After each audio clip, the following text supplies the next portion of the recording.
Welcome to the Fear and Greed Business News Afternoon Report for Wednesday, the 16th of August, 2023. I'm Michael Thompson. Every afternoon, we've got the 5 stories that happened today that you need to know about, so let's jump straight into it. Story number 1. The S&P ASX 200 closed down 1.5% today to 7,195 points. It was a very rocky day on the market.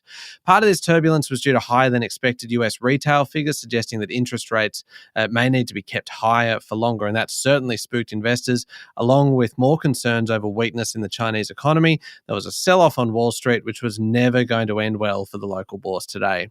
A sea of red across all sectors of the market. The worst performer was the tech sector, with WiseTech Global down 3.9%, Cloud Accounting Group Xero off 2.6%.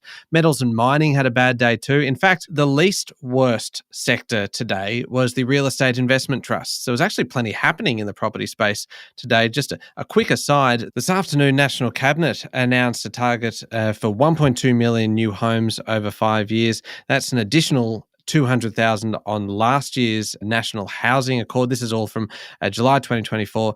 It's an effort to improve supply and affordability. But back to markets, Mirvac and Vicinity Centres, which both reported full-year earnings, rose 5.3% and 2.5% respectively. Mirvac posted a $165 million full-year loss, but the company said there was still good demand from home buyers for good properties in well-located areas.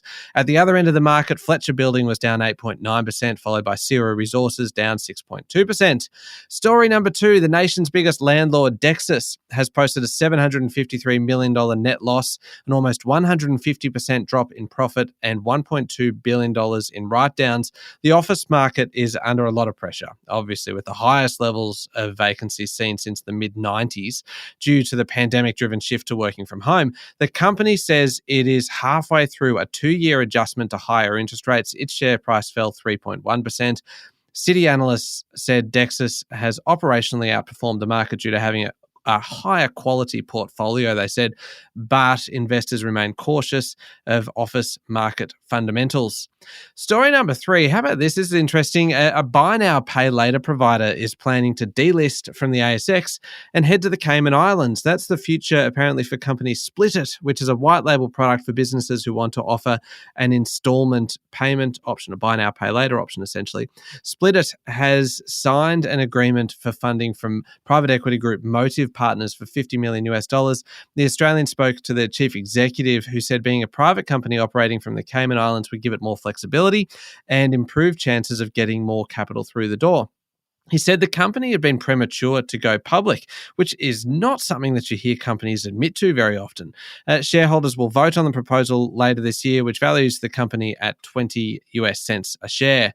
Story number 4, food delivery service DoorDash has been stung with a $2 million fine for spamming customers and drivers with texts and emails. The company has agreed to pay the fine, and the Australian Communications and Media Authority is encouraging other businesses to check their compliance with spam laws. Was spurred into action on this one due to customer complaints. And finally, story number 5, the financial services regulator has told the nation's biggest insurers to up their game on home insurance claims. They found a string of issues following a review of claims lodged in the first quarter of last year. The Australian Securities and Investments Commission looked at claims lodged with 6 major insurers and found weaknesses in communicating with customers, project management, identifying vulnerable people, and resourcing. They surveyed Suncorp, Allianz Australia, Auto and General Insurance, Insurance Australia Group, QBE and UE. They cover almost 2/3 of the market. That's it for the afternoon report for Wednesday, the 16th of August, 2023. Don't forget to hit follow on the podcast and find Fear and Greed on LinkedIn, Instagram, X and Facebook. Join us tomorrow morning for the Fast 5 Business News by Fear and Greed, the top 5 business stories you need to know in just 5 minutes. I'm Michael Thompson. Enjoy your evening.